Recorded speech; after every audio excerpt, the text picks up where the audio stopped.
L'Shana Tova. Welcome to our Kol Nidre service. I'm Susan Ryan, the president of the city congregation, and I am so pleased to see so many people here, especially since it's raining so badly outside. I want to take this time to welcome our members and guests who are joining us online this year too for our celebrations. A few logistical items before we begin today. Please take this time to silence your cell phones. Restrooms are located out that door to your left, my right. It looks like you're going into a stairway. You're not. Going through the doors, the bathroom is out there. Our service tonight will include, in addition to the singing of Kol Nidre, a reading by our member Max Zener and a sermon by Rabbi Tzemah. Readers, there are chairs at the side of the stage and a microphone on floor level in front of the bima. Please come up when the person before you is reading and sit in the chairs till it's your turn to go to the mic so that we're not waiting for people to come down from the back of the room to read. It helps things go more smoothly. Also, readers, when you're reading, please read the response that the congregation is reading responsively too, so that people online can hear what's being read. Again, welcome to our celebration. I'm going to turn this evening over now to our Rabbi Tzemah Yoreh, our song leaders, David and Jennifer Klein, and our musician who's hiding over there, Kevin David Thomas, as we begin our service. Again, L'Shana Tova. Shana Tova, everyone. Welcome. We're on page 60. Each year, we begin with a clean, bright, new moment. By the time the year ends, threads of memory and desire have wrapped around us and trapped us in their complex webs. What we began with is long lost as our year ends. The sparks of that first bursting moment of light have been scattered throughout the moments of our lives.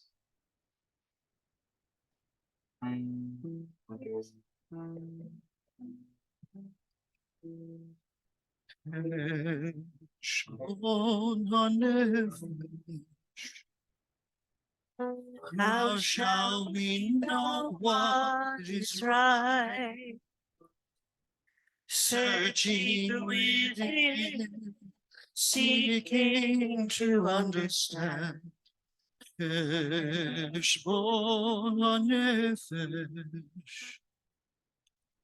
What is our task?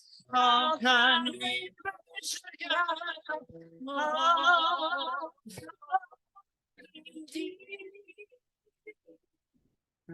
How can we succeed? Finding the way, building a better world. This is our quest.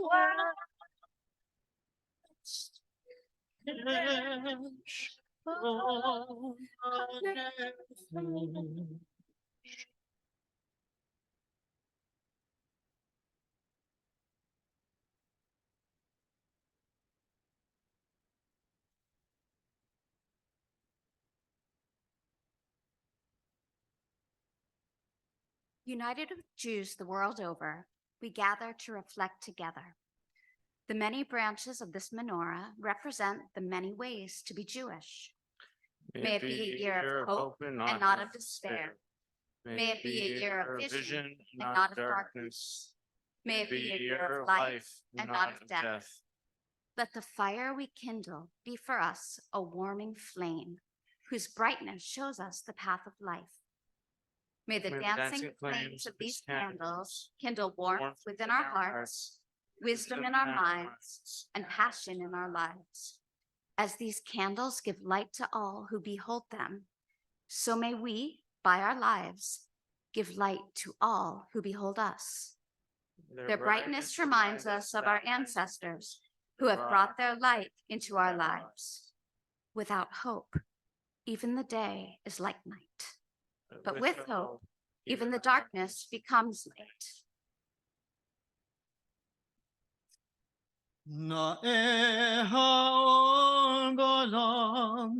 How wonderful is the light within the world.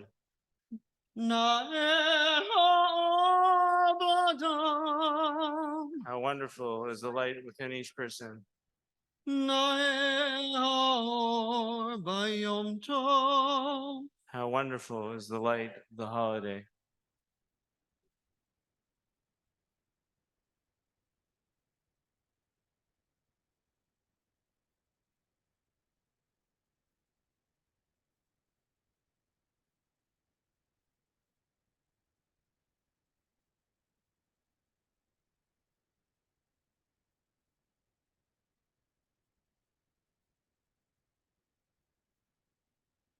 The journey.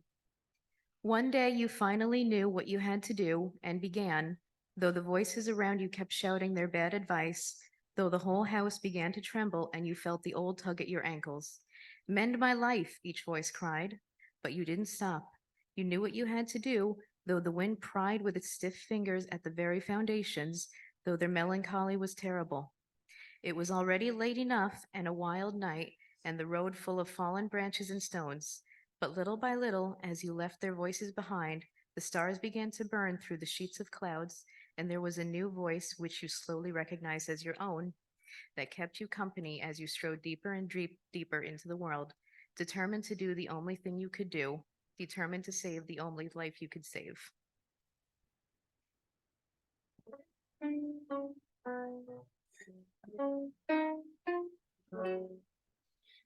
Hey,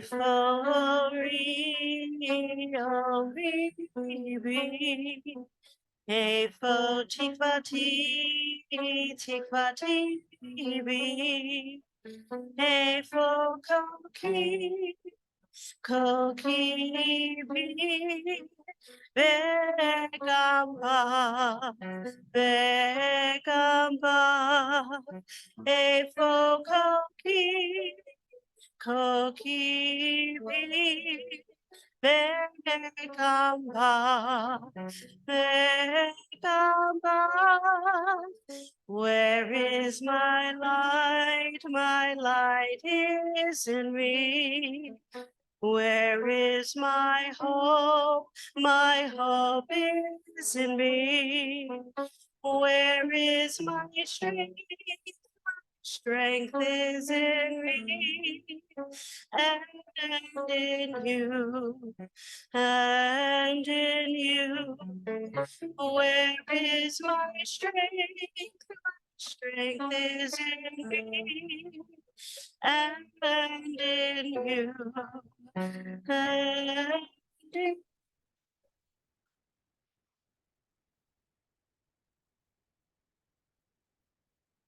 Yom Kippur is a day of many moods, of sorrow and sadness, of anxiety and guilt, of contemplation and pensiveness, of memory and loss. And also, it is a day of hope and the happiness of life renewed. According to the Bible, Yom Kippur is a day of affliction. As it says, you shall afflict yourself and shall do no work, for on this day shall atonement be made for you to cleanse you. Affliction, we are led to believe, acts as a purging agent. But what this entails is not specifically defined. Fasting seems to have been the affliction of choice of the psalmists, but this was not without controversy. The prophet Isaiah challenged people whose fast was insincere and who posed as humble and self-righteous. He taught that acts of self-abnegation were no substitute for deeds on behalf of others. It is not this the fast that I choose, he explained, to loose the bonds of wickedness, to undo the straps of the yoke, to let the oppressed go free? Is it not to share your bread with the hungry and bring the homeless poor into your house? When you see the naked, to cover him and not to hide yourself from your own flesh. Of course, the voice of a prophet is often a lonely one, and Isaiah's plaintive cry has been largely ignored. To this day, we are, as a society, still insufficiently caring for the homeless and the hungry. The practice of fasting is also no longer universally observed. While many Jews still find meaning in this ritual, many others do not and no longer keep it. For humanistic Jews, the question of whether or not to fast is a matter of choice, not commandment. Many see the practice of fasting as an archaic ritual that brings unnecessary discomfort. They also do not feel that it is necessary to voluntarily deprive themselves of food for one day in order to be more compassionate for those who suffer hunger daily. For them, it is not our fasting that is required, but our feeding of others. It is not the humbling of ourselves that is needed, but the helping of those who find themselves humbled. Others among us also affirm these lessons and continue to fast. Some believe that when we control our appetites on Yom Kippur, we remember that on other days too, we can be masters, not slaves of our desires. They do not regard fasting as a form of self-affliction, but as an annual opportunity to focus on reflection and atonement. For them, fasting enhances introspection and contemplation without the distractions of worldly indulgences. Others simply want to link themselves to tradition and family ties. They believe that fasting is a way to make a connection to their heritage. Each of us will choose our own way and our own explanation. There are no right or wrong answers here. There are only possibilities and choices. Whichever path we follow, let us be grateful for the freedom to ponder these decisions and the luxury of having ample food and drink that we can and may choose to forego.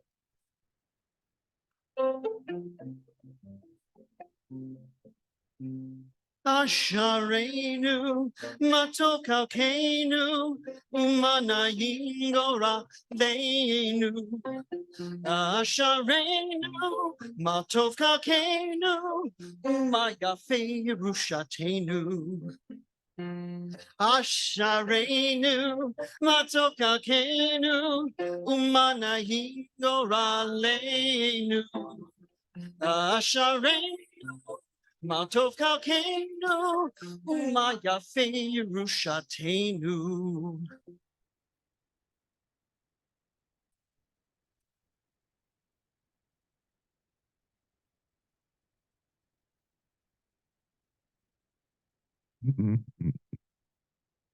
All vows. We are, every single one of us, all forgiven for all we did, what we said we do and didn't, for imperfect lives we lead each day, anxiety and pettiness, for not understanding, for judging and judging. To be human is to forgive. To be human is to break promises, to forgive and then to start all over again.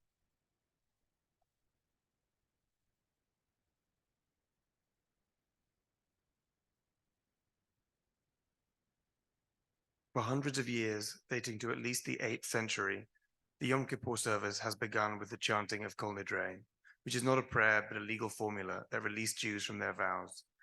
At first, the text cancelled vows that we had made since the last Yom Kippur and were unable to fulfill in the year gone by. Later, the text was rewritten to nullify vows that we will be unable to fulfill in the year that lies ahead. One popular explanation for this change, which scholars consider incorrect, is that the rabbis devised it for the coming of the Crusades in order to counteract coerced vows of conversion when Jews were forced to renounce their Judaism publicly. During the Spanish Inquisition, many Jews disavowed their faith, yet they persisted in preserving their heritage secretly. The rabbis, in effect, offered a way to make a vow without really meaning it, like keeping your fingers crossed behind your back when making a promise. Not surprisingly, many people have had a problem with this text and the loophole it offers. A 9th century sage called it a foolish custom. Anti-Semites seized on the notion that the oath of a Jew is worthless. In response, apologist rabbis scurried to the defense to defend the integrity of Jews and said that Kol Nidre was not meant to apply to oaths made before courts of law, but only before God. Many modern Jews have denounced the passage altogether.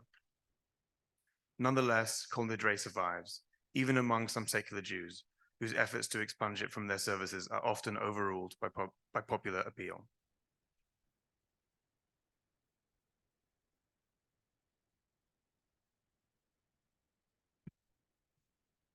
The words of this ancient invocation, still recited in its original Aramaic, are barely understood, their precise meaning unclear even to modern scholars.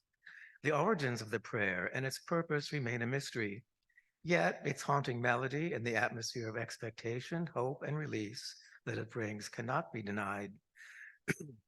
As we listen to Kol Nidre, let its sound reach to the center of our beings.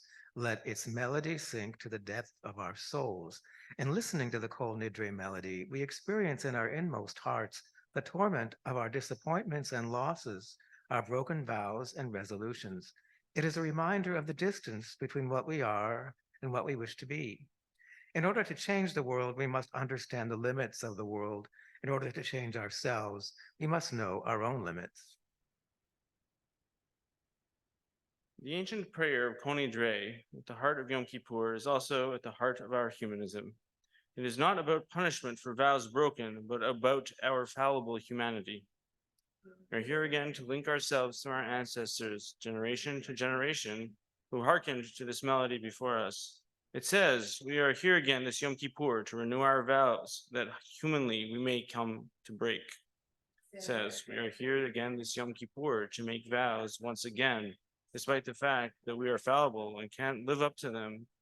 It says, we are here again this Yom Kippur to declare our right to be Jews and to honor the memory of those who died for the right to say these words. says, we are here again this Yom Kippur. We rejoice in our heritage and in our humanity, which has preserved our people, sustained us in life, and brought us forward to this day and this evening of Kol Nidre. Okay, so we're about to sing Kol Nidre. Our song leaders will chant the text in Aramaic. Below, you'll have a translation of that into English, which we will not be reciting. You can look at it as the song leaders chant the Kol Nidre.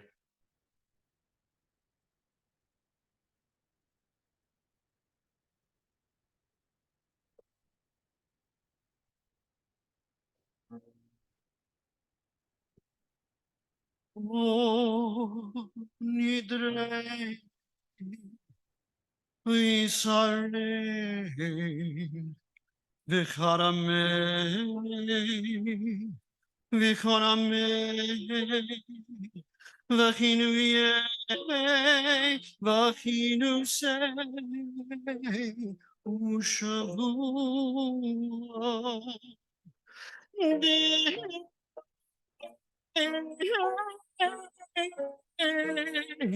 Darna, oh, the Stabana, oh, the Harina,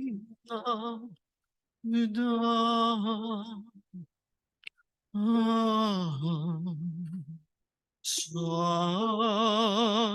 na nashata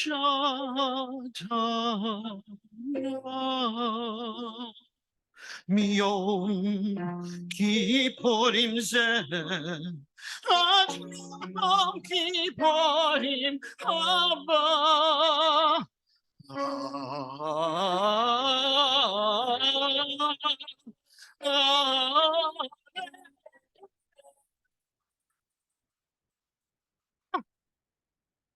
little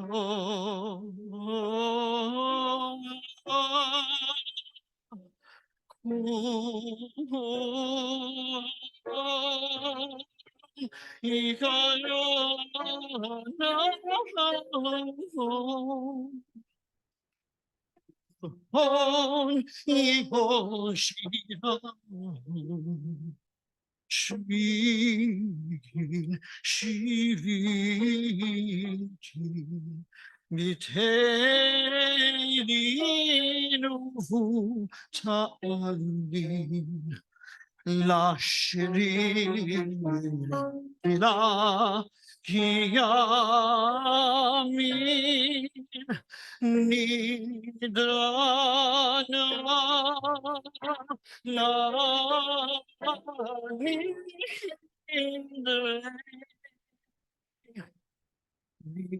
Sarana asare ushbuata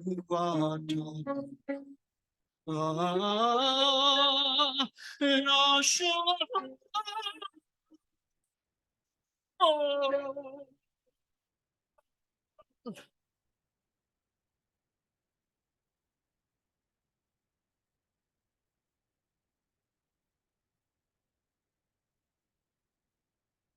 We forgive those we firmly love because anger hurts, a coal that burns and smolders, still scorching the tissues inside, blistering wherever it touches, so that we bury the hot clinkers in a mound of caring, suffocate the sparks with promises, drown them in tears, reconciling. We forgive mostly not from strength, but through imperfections, for memory wears transparent as a glass with the pattern washed off, till we stare past what injured us. We forgive because we too have done the same to others, easy as a mudslide, or because anger is a fire that must be fed, and we are too tired to rise and haul a log. Let us challenge bad habits and restrain destructive tendencies. Let us express honest feelings and affirm positive beliefs. Let us reject ancient demons and renounce made-up excuses. Let us face difficult challenges and confront trying times. Let us oppose indifference and overcome inertia. Let us seek out fair solutions and champion just decisions. Let us annul false promises and repudiate empty pledges.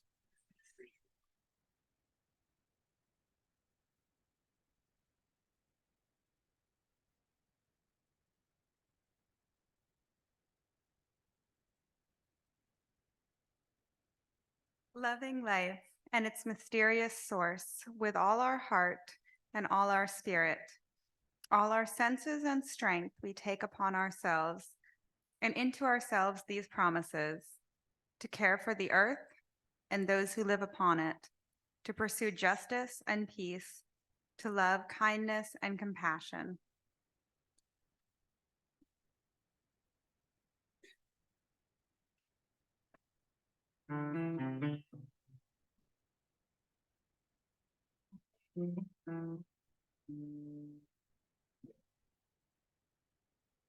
We rise up each morning, and the earth rises too.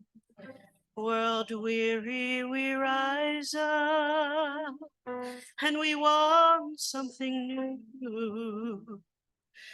A world where compassion falls freely as rain.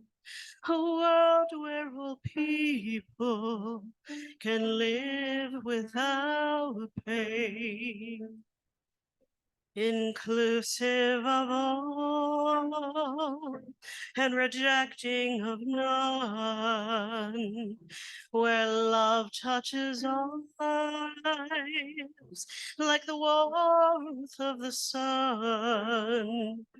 No abuse and no hatred, no prisons of fear, as the cry of the shofar celebrates the new year. If we open our hearts to the love waiting there, we can have the power to heal our despair.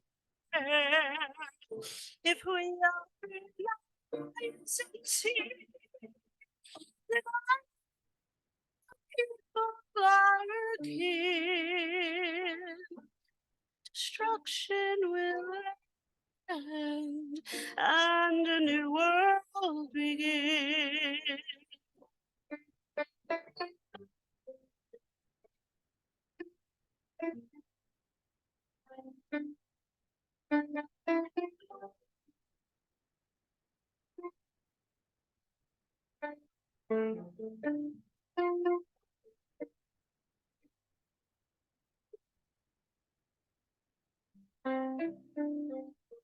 If we open our hearts, if we open our eyes, if we open our minds, a world without sorrow, a world without pain, a world where compassion falls freely as rain, a world where people united as one. If we open our hearts, if we open our minds, if we open our hearts.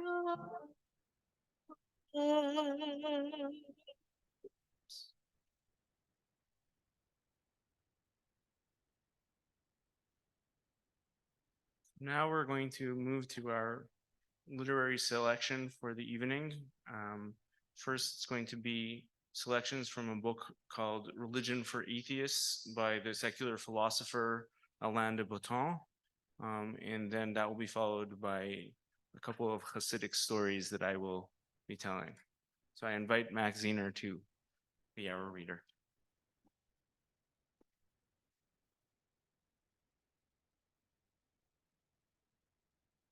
A little note before I begin here. In this section of the book, of which I'm reading some excerpts, Alain de Botton discusses many religious rituals, including the bar mitzvah ritual for Jewish sons. Since Monsieur de Botton is all about adapting traditional religious forms to fit secular purposes, I hope he's not going to mind that I'm following TCC's lead on this, and I'm going to be using slightly less gendered language. It's the one change I'm making.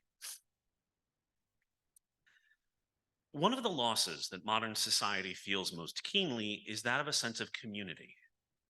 We tend to imagine that there once existed a degree of neighborliness which has been replaced by ruthless anonymity, a state where people pursue contact with one another primarily for restricted individualistic ends, for financial gain, social advancement, or religion or romantic love.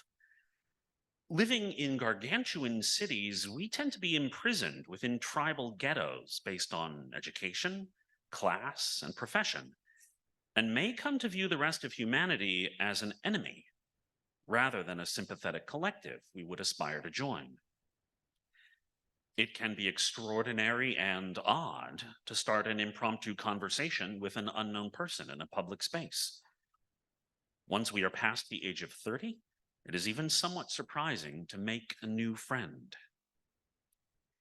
In attempting to understand what could have eroded our sense of community, an important role has traditionally been accorded to the privatization of religious belief that occurred in Europe and the United States in the 19th century. Historians have suggested that we began to disregard our neighbors at around the same time as we ceased communally to honor our gods. This begs the question of what religions might have done prior to that time to enhance the spirit of community, and more practically, whether secular society could ever recover this spirit without relying on the theological superstructure with which it was once entwined. Could it be possible to reclaim a sense of community without having to base it on religious foundations? Even if we believe very little of what they tell us about the afterlife or the supernatural origins of their doctrines, we can nevertheless admire their understanding of what separates us from strangers and their attempts to melt away one or two of the prejudices that normally prevent us from building connection with others. A Catholic Mass is not, to be sure, an ideal habitat for an atheist. Much of the dialogue is either offensive to reason or simply incomprehensible. It goes on for a long time and rarely overrides the temptation to fall asleep. It's true.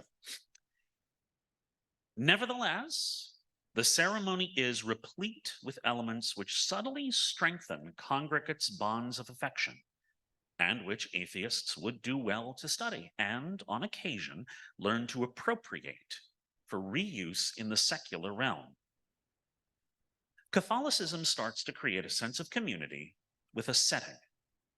It marks off a piece of the earth, puts walls up around it, and declares that within their parameters, there will reign values utterly unlike those which hold sway in the world beyond, in the offices, gyms, and living rooms of the city. All buildings give their owners opportunities to recondition visitors' expectations and to lay down rules of conduct specific to them.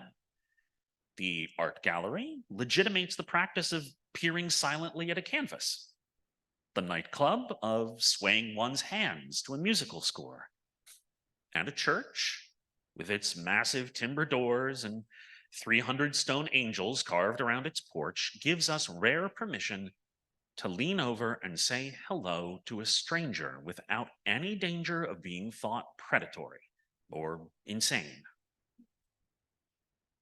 We are promised that here, in the words of the Mass's initial greeting, the love of God and fellowship of the Holy Spirit belong to all who have assembled. The church lends its enormous prestige, occurred through age, learning, and architectural grandeur, to our shy desire to open ourselves to someone new. The composition of the congregation feels significant. Those in attendance tend not to be uniformly of the same age, race, profession, or educational or income level. They are a random sampling of souls united only by their shared commitment to certain values. The Mass actively breaks down the economic and status subgroups within which we normally operate, casting us into a wider sea of humanity. In this secular age, we often assume that a love of family and a sense of community must be synonymous. When modern politicians speak of their wish to repair society, it is the family they hail as the quintessential symbol of community. But Christianity is wiser and less centered, for it acknowledges that an attachment to family may in fact narrow the circle of our affections, distracting us from the greater challenge of apprehending our connection with all of mankind, of learning to love kith as well as kin. A final lesson to be taken from the Mass is closely connected with its history. Before it was a service, before the congregants sat in seats facing an altar behind which a priest held up a wafer and a cup of wine, the Mass was a meal. What we now know as the Eucharist began as an occasion when early Christian communities put aside their work and domestic obligations and gathered around a table, usually laden with wine, lamb, and loaves of unleavened bread, in order to commemorate the Last Supper. There they would talk, pray, and renew their commitments to Christ and to one another. Like Jews with their Sabbath meal, Christians understood that it is when we satiate our bodily hunger that we are often readiest to direct our minds to the needs of others. In honor of the most important Christian value, these gatherings hence became known, after a word meaning love in Greek, as agape feasts, and were regularly held by Christian communities in the period between Jesus' death and the Council of Laodicea in AD 364. It was only complaints about the excessive exuberance of some of these meals that eventually led the early church to the regrettable decision to ban agape feasts and suggest that the faithful should eat at home with their families instead, and only thereafter gather for the spiritual banquet that we know today as the Eucharist. With the benefits of the Mass in mind, we can imagine an ideal restaurant of the future, an agape restaurant, true to the most profound insights of the Eucharist. Such a restaurant would have an open door, a modest entrance fee, and an attractively designed interior. In its seating arrangements, the groups and ethnicities into which we commonly segregate ourselves would be broken up. Family members and couples would be spaced apart, and kith favored over kin. Everyone would be safe to approach and address without fear of rebuff or reproach. By simple virtue of occupying the same space, guests would, as in a church, be signaling their allegiance to a spirit of community and friendship. Sitting down at a table with a group of strangers has the incomparable and odd benefit of making it a little more difficult to hate them with impunity. Prejudice and ethnic strife feed off abstraction. However, the proximity required by a meal, something about handing dishes around, unfurling napkins at the same moment, even asking a stranger to pass the salt, it disrupts our ability to cling to the belief that the outsiders who wear unusual clothes and speak in distinctive accents deserve to be sent home or assaulted. For all the large-scale political solutions which have been proposed to salve ethnic conflict, there are few more effective ways to promote tolerance between suspicious neighbors than to force them to eat supper together.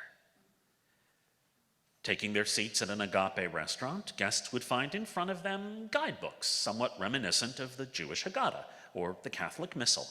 laying out the rules for how to behave at the meal. No one would be left alone to find their way to an interesting conversation with another, any more than it would be expected of participants at a Jewish Passover meal or in the Christian Eucharist that they might manage independently to alight on the salient aspects of the history of the tribes of Israel, or achieve a sense of communion with God. The Book of Agape would direct diners to speak to one another for prescribed lengths of time on predefined topics, like the famous questions with which the youngest child present is assigned by the Haggadah to ask during the Passover ceremony. Why is this night different from all other nights? Why do we eat unleavened bread and bitter herbs and so on?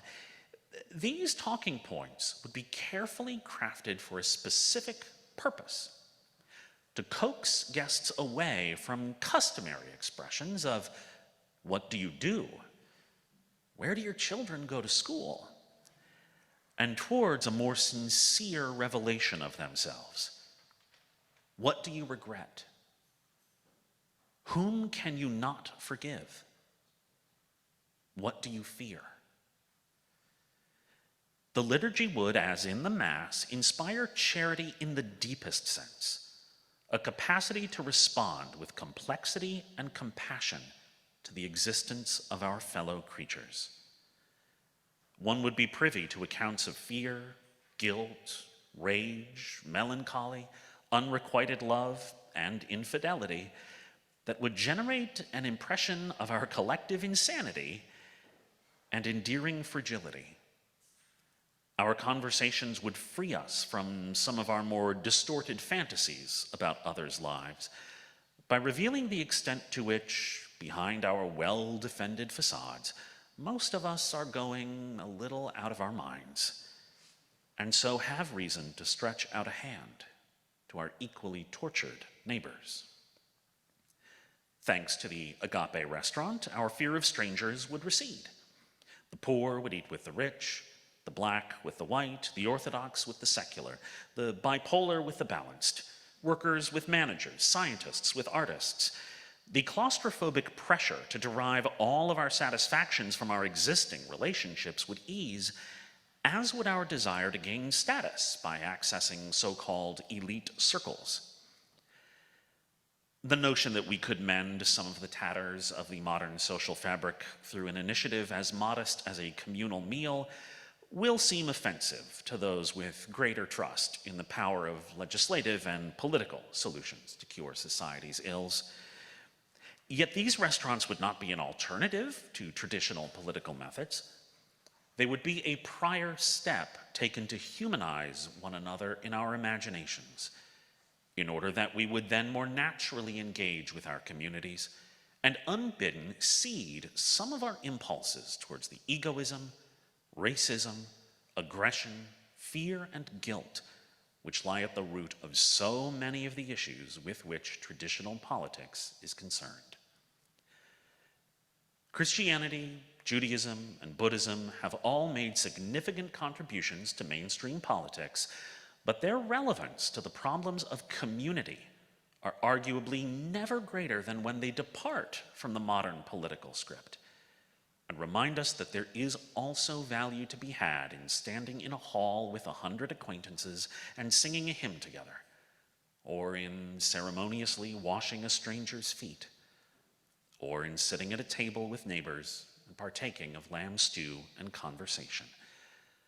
The kinds of rituals which, as much as the deliberation made inside parliaments and law courts, are what help to hold our fractious and fragile societies together. The effort of religions to inspire a sense of community does not stop at introducing us to one another. Religions have also been clever at solving some of what goes wrong inside groups once they are formed. It has been the particular insight of Judaism to focus on anger, how easy it is to feel it, how hard it is to express it, and how frightening and awkward it is to appease it in others.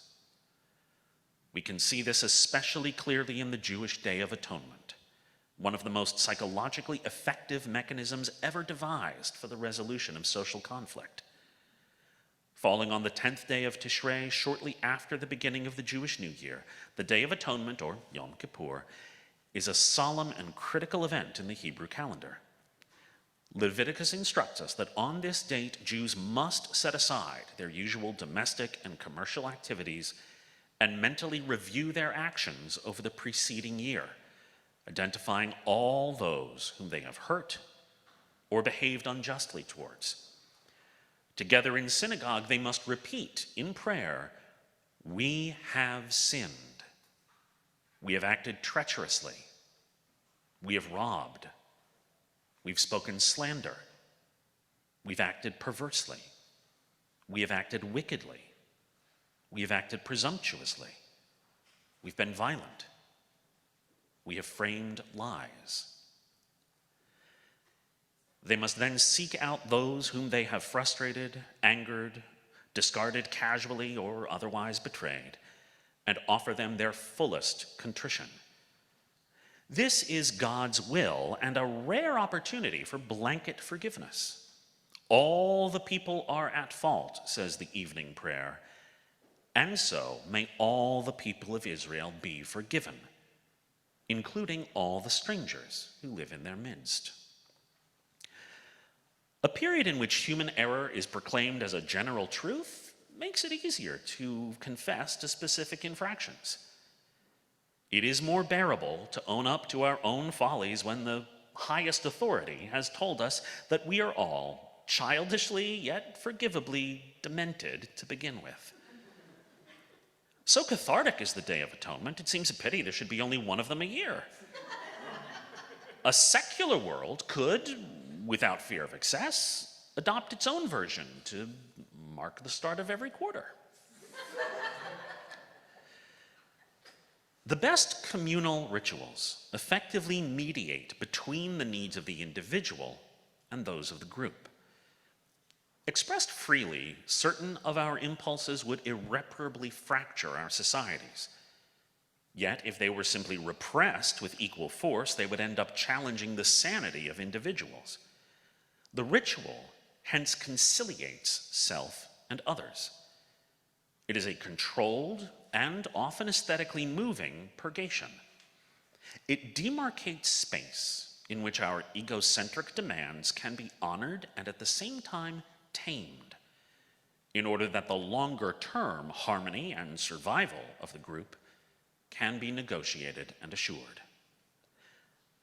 The Jewish bar mitzvah ceremony is another ostensibly joyful ritual which endeavors to assuage inner tensions. Although it is apparently concerned with celebrating the moment when a Jewish child enters adulthood, it is as much focused on trying to reconcile their parents to their evolving maturity.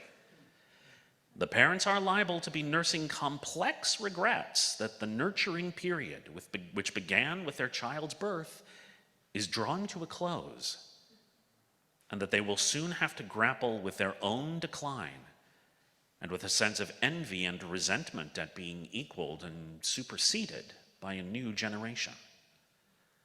On the day of the ceremony, parents are heartily congratulated on the eloquence and accomplishment of their child, even as they are also gently encouraged to begin to let them go. Religions are wise in not expecting us to deal with all of our emotions on our own. They know how confusing and humiliating it can be to have to admit to despair, lust, envy, or egomania.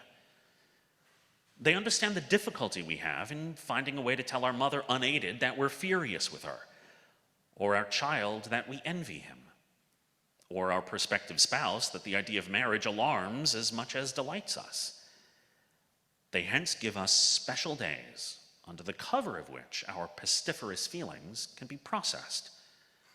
They give us lines to recite and songs to sing while they carry us across the treacherous regions of our psyches. Religions understand that to belong to a community is both very desirable and not very easy. In this respect, they are greatly more sophisticated than those secular political theorists who write lyrically about the loss of a sense of community while refusing to acknowledge the inherently dark aspects of social life. Religions teach us to be polite, to honor one another, to be faithful and sober, but they also know that if they do not allow us to be or do otherwise every once in a while, they will break our spirit. In their most sophisticated moments, religions accept the debt that goodness, faith, and sweetness owe to their opposites. Medieval Christianity certainly understood this dichotomy. For most of the year, it preached solemnity, order, restraint, fellowship, earnestness, a love of God, and sexual decorum. And then, on New Year's Eve, it opened the locks on the collective psyche and unleashed the Festum Fatuorum, the Feast of Fools. For 4 days, the world was turned on its head. Members of the clergy would play dice on top of the altar, bray like donkeys instead of saying amen, engage in drinking competitions in the nave, fart in accompaniment to the Ave Maria, and deliver spoof sermons based on parodies of the gospel according to the chicken's ass, the gospel according to Luke's toenail. After drinking tankards of wine, they would hold their holy books upside down, address prayers to vegetables, and urinate out of bell towers. They married donkeys and endeavored to have sex with anyone of any gender that would have them. But none of this was considered just a joke. It was sacred, a parodia sacra, designed to ensure that all the rest of the year things would remain the right way up. In 1445, the Paris Faculty of Theology explained to the bishops of France that the Feast of Fools was a necessary event in the Christian calendar. Quote, "In order that foolishness, which is our second nature and is inherent in man, can freely spend itself at least once a year. Wine barrels burst if from time to time we do not open them up and let in some air. All of us men are barrels poorly put together. And this is why we permit folly on certain days, so that we may, in the end, return with greater zeal to the service of God." The moral we should draw is that if we want well-functioning communities, we cannot be naive about our nature. We must fully accept the depths of our destructive antisocial feelings. We shouldn't banish feasting and debauchery to the margins, to be mopped up by the police and frowned upon by commentators. We should give chaos pride of place once a year or so, designating occasions on which we can be exempted from having to be rational. We learn from religion not only about the charms of community, we also learn that a good community accepts just how much there is in us that doesn't really want community, or at least can't tolerate it in its ordered forms all the time. If we have our feasts of love, we must also have our feasts of fools. The essence of the argument presented here is that many of the problems of the modern soul can be successfully addressed by solutions put forward by religions, once these solutions have been dislodged from the supernatural structure within which they were first conceived. The wisdom of the faiths belongs to all of mankind, even the most rational among us, and deserves to be selectively reabsorbed by the supernatural's greatest enemies. Religions are intermittently too useful, effective, and intelligent to be abandoned to the religious alone.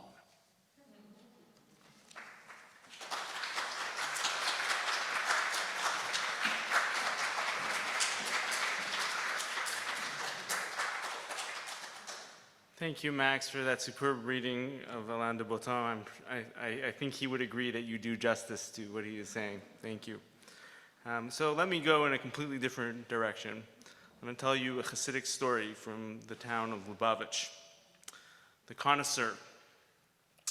Reb Monya Monason, a wealthy diamond merchant, went to visit his Rebbe, Reb Shalom Ber of Lubavitch. Reb Manya was eager to show the Rebbe some of the diamonds he had recently purchased in the hope of getting a blessing for the success of his business. The Rebbe seemed more interested in extolling the praises of certain common laborers whom Reb Manya had criticized for their lack of learning. Rebbe, the merchant said at last, I just don't see what you see in these people. They are illiterate boors. In fact, Reb Manya, the Rebbe replied, each of them has many honorable traits. Maybe so, Rebbe, but I, for one, cannot see them. The Rebbe sat silently for a few moments. No, Reb Manya, show me your new diamonds. Reb Manya eagerly untied a velvet sack and spread a glittering pool of diamonds on the Rebbe's desk. Lifting one in particular to the light streaming in from a window, he said, this one is especially fine, Rebbe. I see nothing special in it, Reb Shalom Ber said. I would not expect you to, Rebbe. One must be a connoisseur of gems to see what makes each one worthy of such praise. Every person is also a gem, my dear Reb Manya, the Rebbe said, and just as with your diamonds, you must be a connoisseur to see them truly. As secular Jews, we often feel embarrassed or even mortified by our ultra-Orthodox brethren, especially Hasidic Jews. Their value system seems sometimes just very alien to us. The rigidity of the patriarchy, the way women are treated, their zeal and commitment to studying ancient texts at the expense of secular subjects that help us thrive in the 21st century, their segregation from the rest of the world, and many other aspects. But as I noted in my Rosh Hashanah sermon, Orthodox Judaism is one of the communities that has withstood the great de-churching of our times and has grown and thrived. And we have what to learn from it, just as we learned from the words of Alain de Botton. I argued that the great bulwark that has allowed such communities to survive the digital tidal wave that has threatened so many communities is the durability of their patterns, in particular Shabbat, when devices are simply not allowed, which coerces them to engage in community building. I suggest that it goes deeper than that, and this commitment to Shabbat is part of their order of priorities, their hierarchy of values. The commitment to Shabbat and to other religious laws goes deep enough that it can endure in the face of the siren lure of those addictive apps. Let's go a step further. Let's ask ourselves, why do these religious groups possess that depth of commitment? It is not just because their depth or fervency of belief, though there are many fervent believers, but there are also so very many that simply pay lip service to belief, yet are content in their communities. It is not only because leaving their communities would be psychologically devastating, it is because at the root of so many of their traditions is a deep and basic humanism. Yes, you heard me right, a humanism. Humanism in the sense of acknowledging the needs and wants of individuals and creating opportunities to express those. This humanism is cloaked in religious language and theistic and legal justifications and partially obfuscated by a patriarchal worldview, but it is a humanism nonetheless. Let me tell you another story of the Hasidim of Eastern Europe, a recipe from paradise.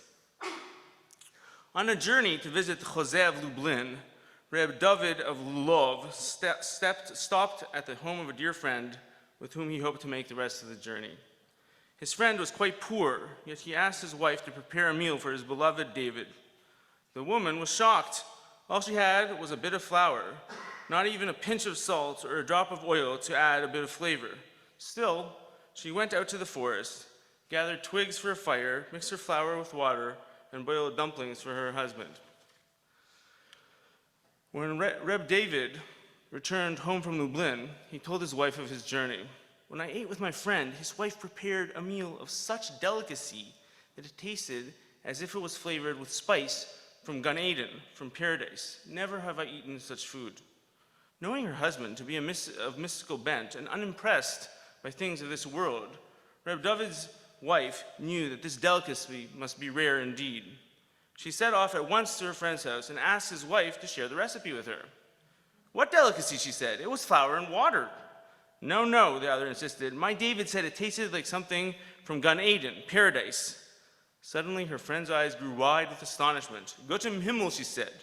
When I was gathering the twigs for the fire, I prayed, saying, I have nothing with which to honor Reb David, but you have the Garden of Eden. So please, won't you add a bit of spice to these dumplings I am cooking, that Reb David might find some enjoyment in them? It seems that my prayer was heard, that a bit of that spice was added. Let's not focus on this woman's magical thinking or her prayer or her theism, but rather on the deep value she placed on doing her utmost to welcome a guest into her home and the hope that when we do try hard, we are appreciated. I asked Aviva, my spouse, who understands religious communities so much better than I, what Jewish tradition present in Orthodox Jewish communities reflects humanism best. Without pause, she said it was the tradition of hospitality, the way in which these communities open their homes to each other without hesitation, to host friends and families from afar, people in need, to Jews of whatever background. I've seen this many times. I've been a guest in many homes all over the world, and this is undoubtedly true. I was really proud of our community and how it hosted a Dutch guest from an Orthodox background, how we accommodated her beliefs and restrictions, how we treated her like immense she is and we are. And I was especially proud of Dahlia and Howard, who opened their home to her. The House of Agape, or the restaurant of Agape, Alain de Botton imagines, borrowed from a mixture of Catholicism and Judaism, and that also exemplifies its value. I believe we do it well, we do hospitality well, but there are some communities for whom this is at the very top of their value hierarchy, and that is one of the reasons for their perseverance. Shana Tova.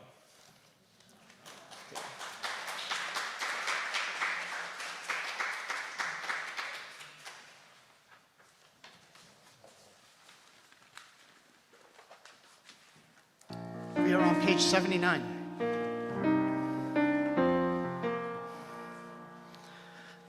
There's a place with answers we are seeking. There's a place to find our light of hope. Where's the strength to realize our vision? יש מקום בתוכנו, יש מקום בתוכנו. Look within yourself, you'll find it there. There's a place with wisdom that can guide us. There's a place where we know what's right or wrong. Where's the path to peace that we all long for? יש מקום בתוכנו, יש מקום בתוכנו. Look within yourself, you'll find it there.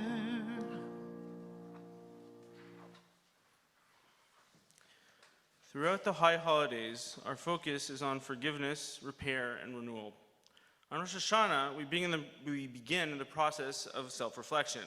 By tradition, some Jews enact the tashlich ritual by throwing their sins into the sea or a river and letting them float away. Tomorrow, on Yom Kippur, we will recite together, collectively, a list of failings. As a community, we will forgive others and ask for their forgiveness. Tonight, at Kol Nidre, let us contemplate our own personal and private misdeeds. Let us forgive ourselves for having failed our own standards. Let us treat ourselves as we would friends by putting our failures behind us and starting anew, trying to do better this time. Think of acts you have done during this past year that you wish you could undo. Regrets, embarrassments, mistakes you are still carrying in your heart. These memories may bring you shame, disappointment, even anger with yourself. Think of ways you acted with others that you wish you could take back. Think of ways you acted with yourself that you wish you could repair. Imagine writing those regrets down on a piece of paper, and imagine writing down the emotions that stirred up in you. Now think of just one way you might have acted differently.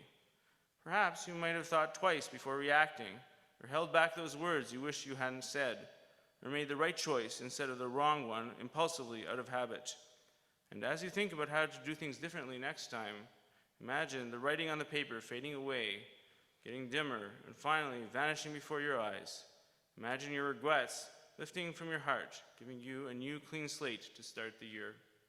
Forgiveness starts one step at a time, one day at a time, one breath at a time. And we say to ourselves, I acknowledge my misdeeds. I admit my wrongdoing. I strive to forgive myself my imperfections. I strive to do better and to improve my ways. For in the end, it is always up to me how I will write the pages of the book of my life for the year ahead. As Jews, when we forget our identity, we diminish ourselves and our families. Let us proclaim anew our ties to our people and to our history. When we neglect the lessons of our heritage, we lose sight of time-honored truths. Let us proclaim anew an eagerness to learn from the experiences of our past. When we forget our heroes and martyrs, we deny the strength and inspiration of human bravery. Let us proclaim anew the courage of our ancestors. As humans, when we succumb to temptation, we allow our higher selves to be subverted by negative impulses. Let us proclaim anew our belief in self-improvement and self-control. When we suppress our optimism with cynicism, we turn hope into despair. Let us proclaim anew our belief in humanity. When we shirk our responsibility to make a difference, we discredit our ability to effect change. Let us proclaim anew our belief in human potential.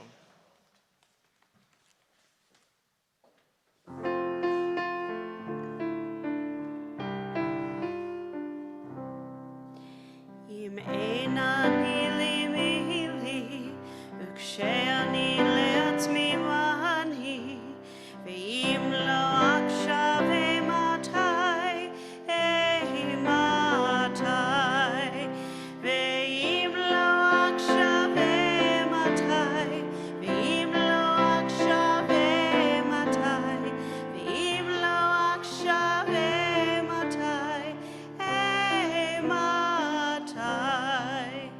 who will be my befriender if I'm not my own defender? But if I'm for myself alone, what am I? And if not now, oh tell me when. This day will not come again. This day will not come again. Time goes by. Who will tend my neighbor's needs? Who will sow tomorrow's seeds? Who will answer for my deeds? If not I, and if not now, oh tell me when. This day will not come again. This day will not come again. Time goes by. אם אין אני לי מילי, וכשאני לעצמי ואני, ואם לא עכשיו אימתי, אימתי, ואם לא עכשיו אימתי, ואם לא עכשיו אימתי, ואם לא עכשיו אימתי,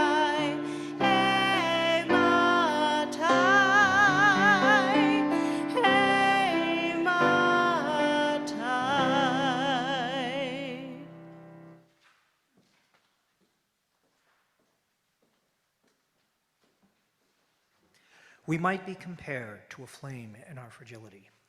A human being is a minute minute entity in the vast universe. Our physical power is slight, yet a single human act of kindness or love illuminates like the candle's flame. One person has the potential to push back to the darkness, to bring clarity where none has existed. We change the world through the actions of individuals. I bear responsibility as a Jew and a humanist to do my part to make the world as I wish it to be. Reflection is only the first step in the process of change. I must ask myself what I can do, what actions I can take to make this a better world for all humankind. Yom Kippur is a day of memory. Remember those who taught us to laugh and to cry.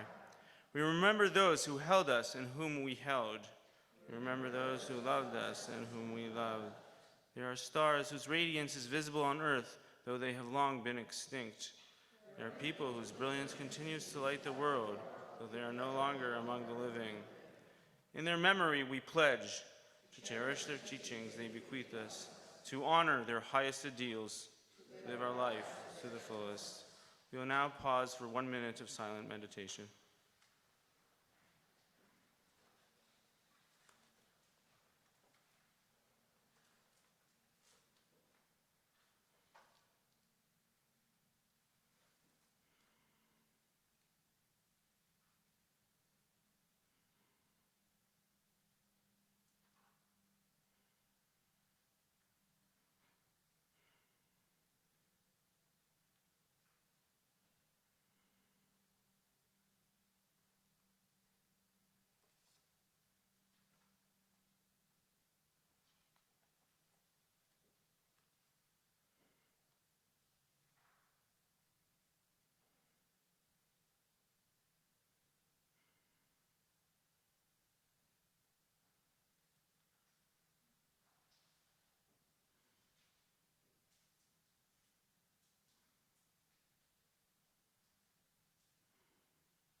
Zecher tzadikim liveracha. Zecher tzadikim liveracha. Liveracha. Liveracha. Zecher tzadikim liveracha.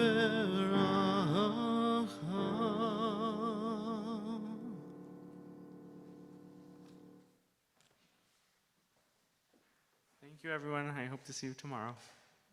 Shana Tova.